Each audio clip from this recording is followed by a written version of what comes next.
ओम श्री परमात्मने नमः। यथार्थ गीता अध्याय 3 श्लोक 3 और 4। श्री भगवान वाच। लोके अस्मिने द्विविधा निष्ठा पुरा प्रोक्ता मया अनग। ज्ञान योगेन सांख्यानं कर्म योगिन योगिना।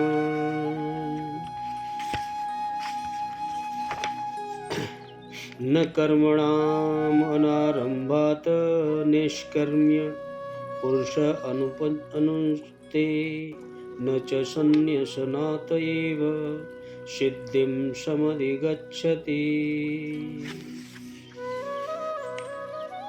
श्री भगवान बोले, हे अर्जुन, हे निष्पाप, इस लोक में 2 प्रकार की निष्ठा मेरे द्वारा पहले कही गई है।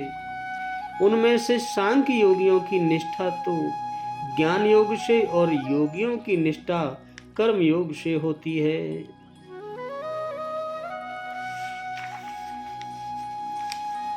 मनुष्य न तो कर्मों का आरंभ किए बिना निष्कर्मता को यानी योग निष्ठा को प्राप्त होता है और न कर्मों के केवल त्याग मात्र से सिद्धि यानी सांख्य निष्ठा को ही प्राप्त होता है।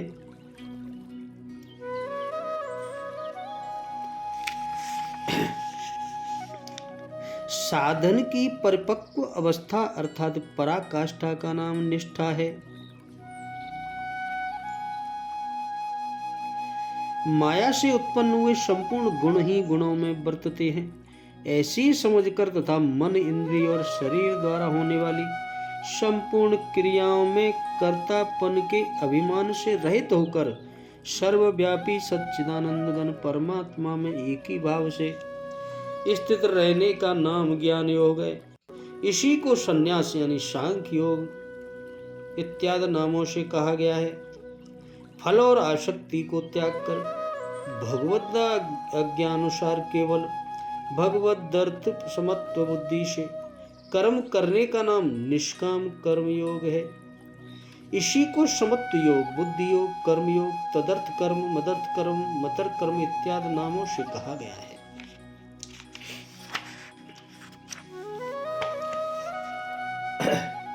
निष्पाप अर्जुन, इस संसार में सत्य शोध की 2 धाराएं मेरे द्वारा पहले कही गई हैं।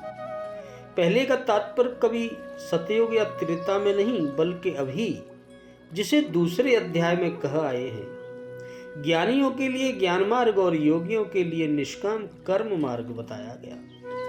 दोनों ही मार्गों के अनुसार कर्म तो करना ही पड़ेगा, कर्म अनिवार्य है।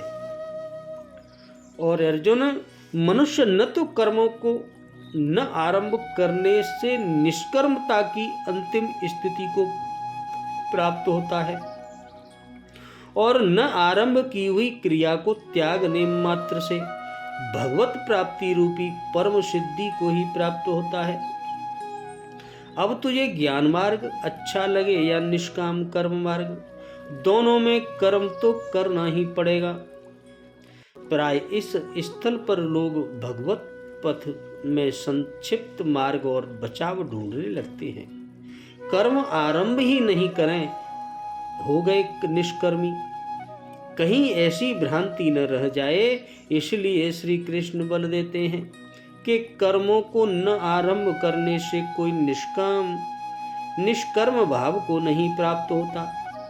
शुभाशुभ कर्मों का जहाँ अंत है, परम निष्कर्मता की उस स्थिति को कर्म करके ही पाया जा सकता है। इसी प्रकार बहुत से लोग कहते हैं हम तो ज्ञान मार्गी हैं। ज्ञान मार्गी में कर्म ही है ही नहीं, ऐसा मानकर कर्मों को त्यागने वाले ज्ञानी नहीं होते। आरंभ की हुई क्रिया को त्यागने मात्र से कोई भगवत साक्षात्कार रूपी परम सिद्धि को प्राप्त नहीं होता। कर्म तो करना ही पड़ेगा। अश्विनी लोके पद इस मनुष्य लोक का वाचक है, क्योंकि ज्ञान योग और कर्मयोग इन दोनों साधनों में मनुष्यों का ही अधिकार है और कोई नहीं कर सकता। निष्ठा क्या है? पद का क्या अर्थ है?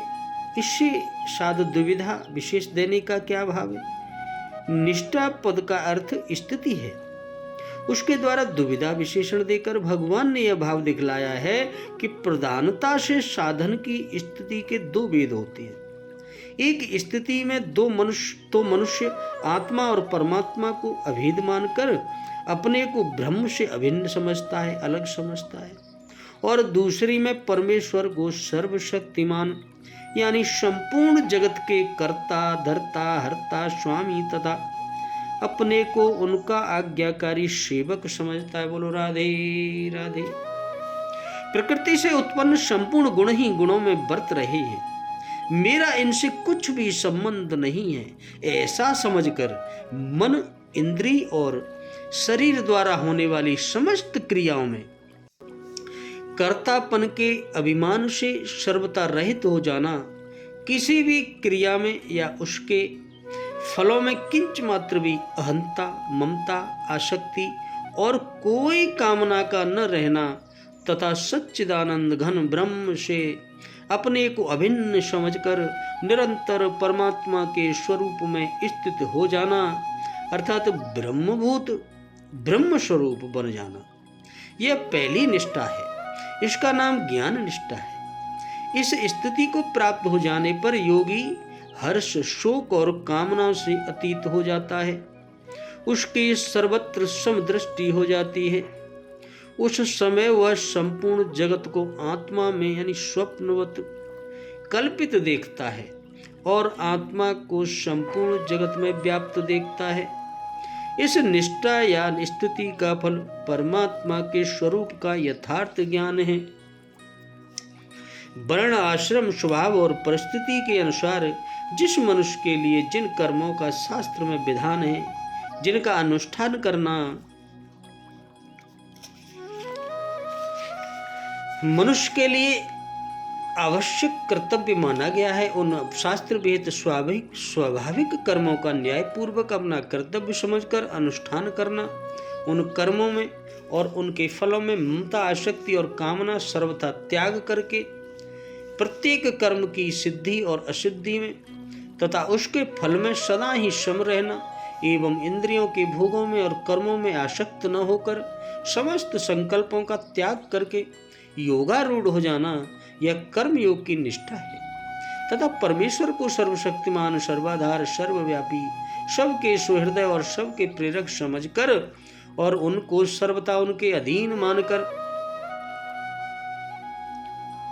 अपने को उनके अधीन मानकर समस्त कर्म और उनका फल भगवान के समर्पण करना, उनकी आज्ञा और प्रेरणा के अनुसार उनकी पूजा समझकर जैसे वे करवा में वैसे ही समस्त कर्म करना, उन कर्मों में या उनके फल में किंच मात्र भी ममता, आसक्ति या कामना न रखना, भगवान के प्रत्येक विधान में सदा ही संतुष्ट रहना तथा निरंतर उनके नाम, गुण, प्रभाव और स्वरूप का चिंतन करते रहना, यह भक्ति प्रधान कर्मयोग निष्ठा है। उपर्युक्त कर्मयोग की स्थिति को प्राप्त हुए पुरुष में राग, द्वेष और काम, क्रोध अवगुणों का सर्वथा अभाव होकर उसकी शव में समता हो जाती है, क्योंकि वह शव के हृदय में अपने स्वामी को स्थित देखता है और संपूर्ण जगत को भगवान का ही स्वरूप समझता है। इस स्थिति का फल भगवान को प्राप्त हो जाता है। दो प्रकार की निष्ठाएं मेरे द्वारा पहले कही गई, इस कथन का क्या भाव? इससे भगवान ने यह भाव दिखलाया है कि दो प्रकार की निष्ठाएं मैंने आज तुम्हें नहीं बतलाई। सृष्टि के आदिकाल में और उसके बाद भिन्न भिन्न अवतारों में इन दोनों निष्ठाओं का स्वरूप अलग अलग बतला चुका हूँ। वैसे ही तुमको भी मैंने दूसरे अध्याय के 11वें श्लोक से लेकर 30वें श्लोक तक अद्वितीय आत्मा के स्वरूप का प्रतिपादन करते हुए सांख्य योग की दृष्टि से युद्ध करने के लिए कहा है और 39वें श्लोक में योग विषयक बुद्धि का वर्णन करने की प्रस्तावना करके 40वें से 53वें श्लोक तक फल सहित कर्म योग का वर्णन करते हुए योग में स्थित होकर युद्धादि कर्तव्य कर्म करने के लिए भगवान ने बोला तथा दोनों का विभाग करने के लिए 39वें श्लोक से स्पष्ट रूप से यह कह दिया कि इसके पूर्व मैंने सांख्य विषय को उपदेश दिया है और अब योग विषयक उपदेश कहता हूँ, इसलिए मेरा कहना व्यामिश्र अर्थ मिला हुआ नहीं है। अनग संबोधन का क्या भाव? जो पाप रहे तो उसे अनग कहते हैं। अर्जुन को अनग नाम से संबोधित करके भगवान ने यह भाव दिखलाया है कि जो पाप युक्त व पाप परायण मनुष्य हुआ तो इनमें से किसी भी निष्ठा को नहीं पा सकता, और तुम पाप रहित हो, अतः तुम इसको सहज ही प्राप्त कर सकती हो। इसलिए मैंने तुमको यह विषय सुनाया है। सांख्य योगियों की निष्ठा ज्ञान योगियों से और योगियों की कर्म योगियों से होती है। इस कथन का क्या भाव? इससे भाव दिखलाया गया है कि दोनों प्रकार की निष्ठा में जो सांख्य योगियों की निष्ठा है वह ज्ञान योग का साधन करते करते देहाभिमान का सर्वथा नाश होने पर सिद्धि होती है, और जो कर्म योगियों की निष्ठा है वह कर्मयोग साधन करते करते कर्मों में और उनके फल में ममता, आसक्ति और कामना का अभाव होकर सिद्ध असिद्ध में समत्व होने पर होती है। उपर्युक्त इन दोनों निष्ठाओं के अधिकारी पूर्व संस्कार, श्रद्धा और रुचि के अनुसार अलग अलग होते हैं, और ये दोनों निष्ठाएं स्वतंत्र हैं। यदि कोई मनुष्य ज्ञान योग और कर्मयोग दोनों का एक साथ संपादन करे तो उसकी कौन सी निष्ठा होती है? ये दोनों साधन परस्पर भिन्न हैं। एक ही मनुष्य एक काल में दोनों का साधन नहीं कर सकता, क्योंकि सांख्य योग के साधन में आत्मा और परमात्मा अभेद्य समझकर परमात्मा के निर्गुण निराकार सच्चिदानंद स्वरूप का चिंतन किया जाता है, और कर्मयोग में फल आसक्ति के त्याग पूर्वक कर्म करते हुए भगवान को सर्वव्यापी, सर्वशक्तिमान और सर्वेश्वर समझकर उनके नाम, गुण, प्रभाव और स्वरूप का उपासक भाव से चिंतन किया जाता है। इसलिए दोनों का अनुष्ठान एक साथ एक काल में एक ही मनुष्य के द्वारा नहीं किया जा सकता। भगवान ने जो यह बात कही कि सांख्य निष्ठा ज्ञान योग के साधन से होती है और योग निष्ठा कर्मयोग के साधन से होती है, उसी बात को सिद्ध करने के लिए भगवान ने कहा है, निश्चयं कर्म पद किसका वाचक है? और मनुष्य कर्मों का आरंभ किए बिना निष्कर्मता को प्राप्त नहीं होता। इस कथन का क्या भाव? कर्मयोगी जो परिपक्व स्थिति है, जिसका वर्णन पूर्व श्लोक की व्याख्या में योगनिष्ठा के नाम से किया है, उसी का वाचक यहाँ निष्कर्म पद है। इस स्थिति को प्राप्त पुरुष समस्त कर्म करते हुए भी उनसे सर्वथा मुक्त हो जाता है तथा कर्म बंधन हेतु नहीं होते। जिस अवस्था को प्राप्त हुए पुरुष के कर्म अकर्म हो जाते हैं, अर्थात फल उत्पन्न नहीं कर सकते, उस अवस्था का नाम निष्कर्मता है। इस कारण उस स्थिति को निष्कर्म अर्थात निष्कर्मता कहते हैं। यह स्थिति मनुष्य को निष्काम भाव से कर्तव्य कर्मों का आचरण करने से ही मिलती है, बिना कर्म किए नहीं मिल सकती। इसलिए कर्म बंधन से मुक्त होने का उपाय कर्तव्य कर्मों का त्याग कर देना नहीं है, बल्कि उनको निष्काम भाव से करते रहना ही है। यही भाव दिखलाने के लिए कहा गया है कि मनुष्य कर्मों का आरंभ किए बिना निष्कर्मता को प्राप्त नहीं होता। कर्मयोग का स्वरूप तो कर्म करना ही है, उसमें कर्म का आरंभ न करने की शंका नहीं होती। फिर कर्मों का आरंभ किए बिना निष्कर्मता नहीं मिलती, यह कहने की क्या आवश्यकता थी?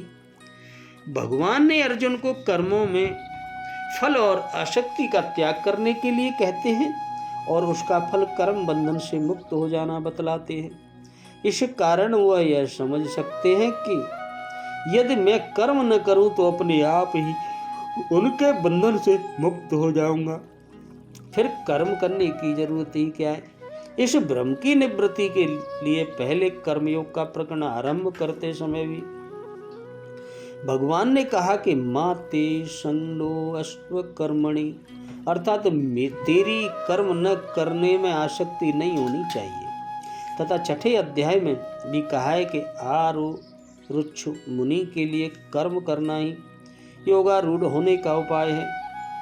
इसके लिए शरीर परिश्रम, भय से या अन्य किसी प्रकार की आसक्ति से मनुष्य जो अप्रवृत्ति का दोष आ जाता है, उसे कर्मयोग में बाधक बतलाने के लिए भगवान ने ऐसा कहा है। यहाँ सिद्धिम पद किसका वाचक है और उस कर्मों के केवल त्याग मात्र से सिद्धि की प्राप्ति नहीं होती। इस कथन का क्या? जो ज्ञान योग की सिद्धि यानी परिपक्व स्थिति है, जिसका वर्णन पूर्व श्लोक की व्याख्या में ज्ञान निष्ठा के नाम से किया गया तथा जिसका फल तत्व ज्ञान की प्राप्ति हो, उसका वाचक यहाँ सिद्धिम पद है। इस स्थिति के पहुंचकर साधक ब्रह्म भाव को प्राप्त हो जाता है। उसकी दृष्टि में आत्मा और परमात्मा किंच मात्र भी भेद नहीं रहता, वह स्वयं ब्रह्म स्वरूप हो जाता है। इसलिए इस स्थिति को सिद्ध कहते हैं। यह ज्ञान योग रूप सिद्ध अपने वर्णाश्रम के अनुसार करने योग्य कर्मों में कर्तापन का अभिमान त्याग कर तथा समस्त भोगों में ममता, आसक्ति और कामना से रहित होकर निरंतर अभिन्न भाव से परमात्मा के स्वरूप का चिंतन करने से ही सिद्धि होती है। कर्मों को स्वरूप से त्याग कर देने मात्र से नहीं मिलती, क्योंकि अहंता, ममता और आसक्ति का नाश हुए बिना मनुष्य की अभिन्न भाव से परमात्मा में स्थिर स्थिति नहीं हो सकती, बल्कि मन, बुद्धि और शरीर द्वारा होने वाली किसी भी क्रिया का अपने को कर्ता न समझकर उनका दृष्टा साक्षी रहने से उपस्थित स्थिति प्राप्त हो जाती है। इसलिए सांख्य योगी को भी वर्णाश्रमोचित कर्मों का स्वरूप से त्याग करने की चेष्टा न करके उनमें कर्तापन, ममता, आसक्ति और कामना से रहित हो जाना चाहिए। यही भाव दिखलाने के लिए यहाँ यह बात कही गई कि केवल कर्मों के त्याग मात्र से सिद्धि प्राप्त नहीं होती। अनारंभात और संन्यासनात्, इन दोनों पदों का एक ही अभिप्राय है कि भिन्न यदि अभिन्न भिन्न है तो दोनों में क्या भेद है। यहाँ भगवान ने दोनों पदों का प्रयोग भिन्न भिन्न अभिप्राय से किया है, क्योंकि अनारंभता पद से तो कर्मयोगी के लिए विदित कर्मों के न करने को योग निष्ठा की प्राप्ति में साधक बतलाया, किंतु सनात पद से सांख्य योगी के लिए कर्मों का स्वरूप से त्याग कर देना सांख्य निष्ठा प्राप्ति में बाधक नहीं बतलाया गया। केवल यही बात कही गई कि उसी से उसे सिद्धि नहीं मिलती। सिद्धि की प्राप्ति के लिए उसे कर्तापन का त्याग करके सच्चिदानंद घन ब्रह्म में अभेद्य भाव से स्थित होना आवश्यक है। अतः उसके लिए कर्मों का स्वरूपतः त्याग करना मुख्य बात नहीं है, भीतरी त्याग ही प्रधान है। और कर्मयोगी के लिए स्वरूप से कर्मों का त्याग न करना विधेय है। यही दोनों पदों के भावों में भेद है। इस प्रकार कर्मयोगी के लिए कर्तव्य कर्म के न करने को योग निष्ठा प्राप्ति में बाधक और सांख्य योगी के लिए सिद्धि की प्राप्ति में केवल स्वरूप से बाहरी कर्मों के त्याग को गौण बतलाकर आगे अर्जुन को कर्तव्य कर्मों में प्रवृत्त करने के उद्देश्य भिन्न भिन्न हेतुओं से कर्म करने की आवश्यकता सिद्ध करने के लिए पहले कर्मों के सर्वथा त्याग को आसक्त बतलाते हैं। बोलो राधे कृष्ण।